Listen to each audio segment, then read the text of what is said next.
William Shakespeare's reputation as the greatest writer that ever lived isn't just a reflection of the plays that he wrote, but also his poetry. In particular, a series of sonnets, 154 of these, which were published in 1609. These sonnets explore themes such as time, beauty, and love, and the 116th sonnet, which we're going to look at now, is one of the most famous and one of the most anthologised of the sonnets in the sequence. Let me not to the marriage of true minds admit impediments. Love is not love which alters when it alteration finds, or bends with the remover to remove. Oh no, it is an ever-fixed mark that looks on tempests and is never shaken. It is the star to every wandering bark whose worth's unknown, although his height be taken. Love's not time's fool, though rosy lips and cheeks within his bending sickle's compass come. Love alters not with his brief hours and weeks, but bears it out, even to the edge of doom. If this be error and upon me proved, I never writ, nor no man ever loved.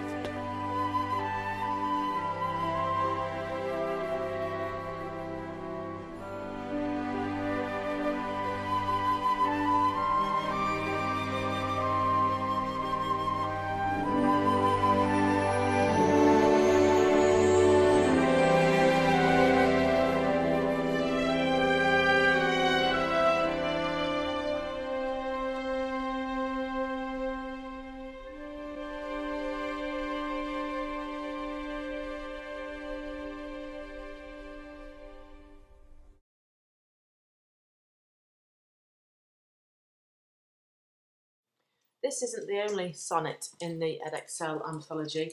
We also have Christina Rossetti's Remember.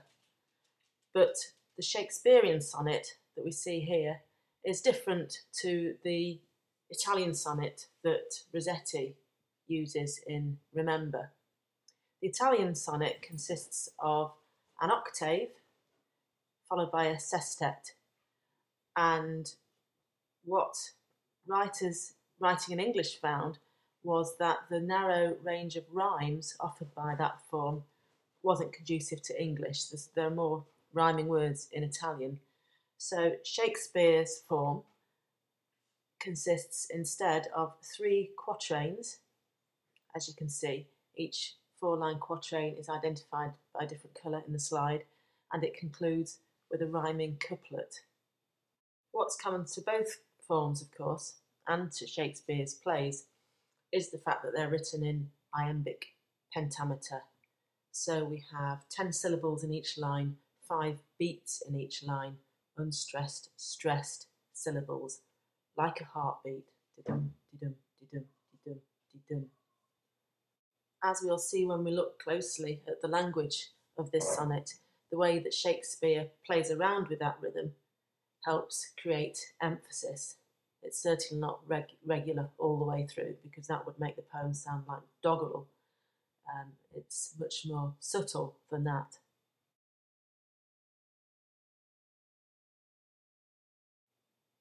The theme of this poem is love, and the structure offers 3 different definitions of love. So within each quatrain, Shakespeare develops a different definition, and then in the rhyming couplet at the end, he expresses his certainty that his vision of love is the correct one.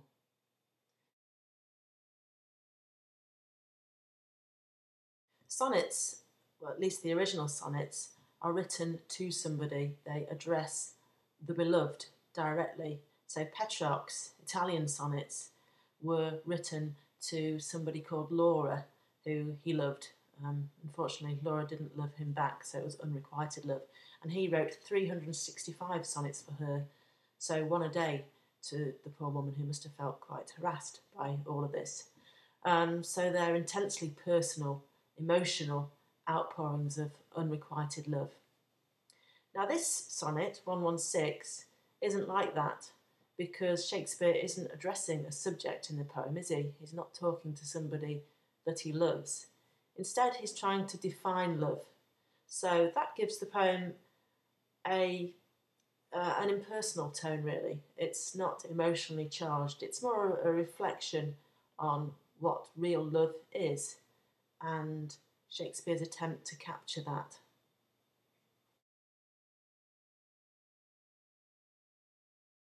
This opening quatrain evokes a wedding service. We have the word marriage there in the first line of the poem, and then a reference to impediments, which is an echo of the line from the wedding service, which goes, "If any of you know cause or just impediment why these two persons should not be joined together in holy matrimony," and so on.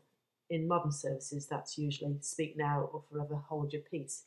But it's clearly a reference to a wedding. That's reinforced by the altar that it's repeated in the third line, and we visualise a couple standing at the altar there, don't we, during a wedding service. But Shakespeare isn't talking about a wedding in any literal sense. Nobody is getting married in this poem. Instead, he's using marriage as a metaphor for real love. And real love is a marriage of minds.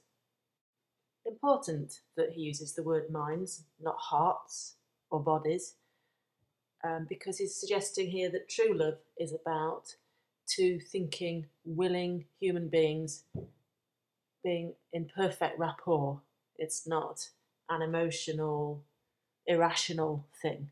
It's about the meeting of minds, a marriage of minds.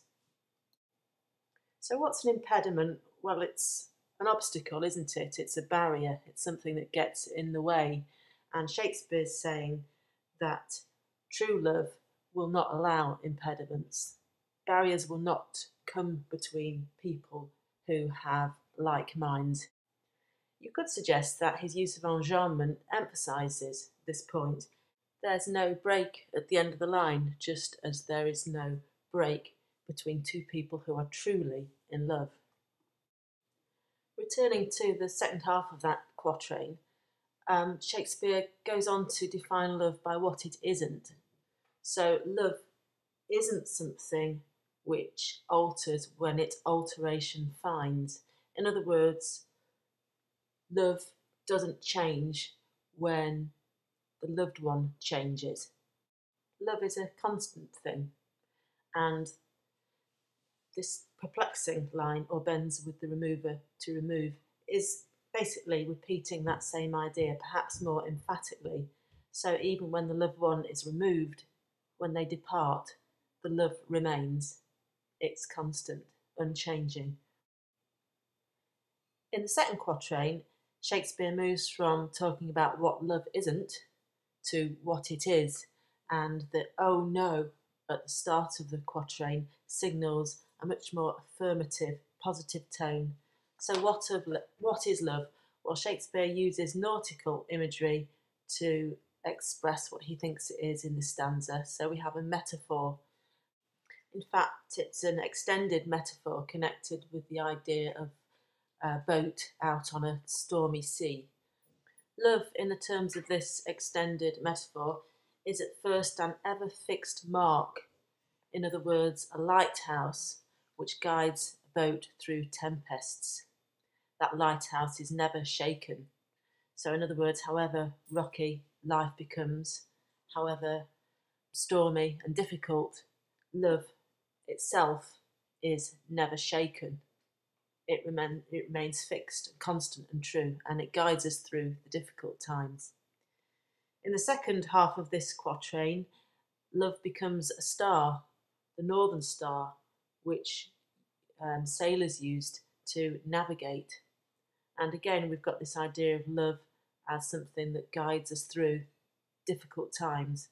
A wandering bark is a lost ship. Bark is the old word for ship, and wandering suggests that it's lost its path. But the star, the northern star, obviously gets it back on course. So this star metaphor for love is something, again, that helps us find our way through life. And again, it's a constant, it's a fixed thing. Mysterious though, because although sailors in Shakespeare's time knew its height, knew where it was in the sky, how high up it was, they didn't know what it was made of. And so love itself is presented as mysterious, ultimately outside our complete understanding.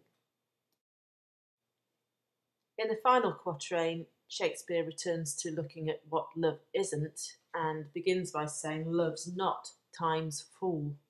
Time has a capital letter, so time is being personified here, and we're all familiar with that image of time as the grim reaper, which Shakespeare is evoking in this quatrain.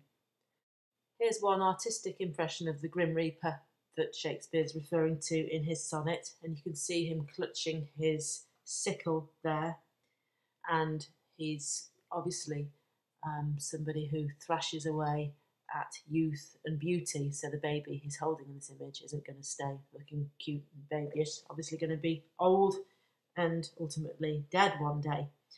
But, says Shakespeare, even time is not going to destroy love, because love triumphs over time's sickle, or time's scythe, as we'd call it in the modern day. Returning to the text, you'll see in the second half of this quatrain, Shakespeare really sums up the whole message of the poem, which is that love alters not. So, yes, beauty fades with time, but love doesn't change, not even until the end of time, which is referred to here as the edge of doom. The ideal love that this poem is all about is, in fact, immortal. It doesn't end. We now move to the rhyming couplet that ends the sonnet, and a very bold ending it is.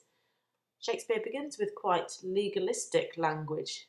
"If this be error and upon me proved," but he's saying, it's challenging readers to prove him wrong, to prove that this definition of love isn't correct. And he ends with a statement of certainty. If he's wrong, then he hasn't ever written anything and nobody's ever loved. Well, we know he's written because we're reading a sonnet that he's written. Most people know that he's actually written rather a lot, and they also know that clearly men have loved. Therefore, following Shakespeare's logic, this definition of love is truth.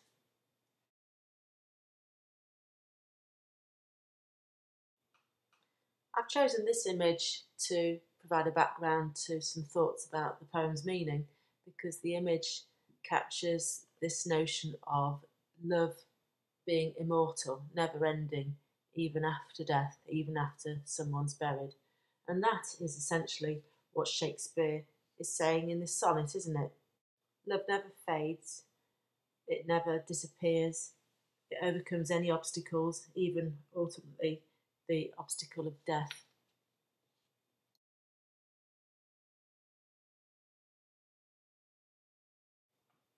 I said earlier, when I was contrasting this poem to Petrarch's, where he addresses his lover Laura directly, that this sonnet of Shakespeare's breaks with that tradition of the sonnet being a poem addressed to a beloved. It's a poem written in the first person, not the second person. So Shakespeare uses I and me in the first line and I in the last line of the sonnet. So it's his personal reflections on the nature of love, his attempt to define ideal love. It's more